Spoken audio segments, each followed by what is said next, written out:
Lord, please bless my family always.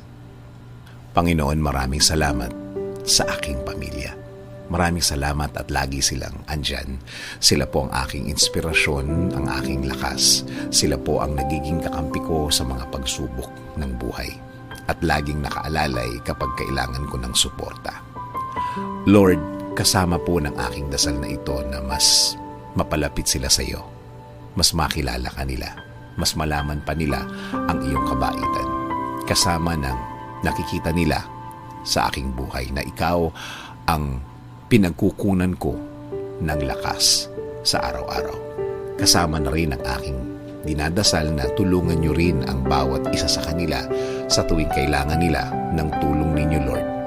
Tulad na lang ng pagtulong na ginagawa mo para sa akin every time na kailangan ko po ng tulong niyo.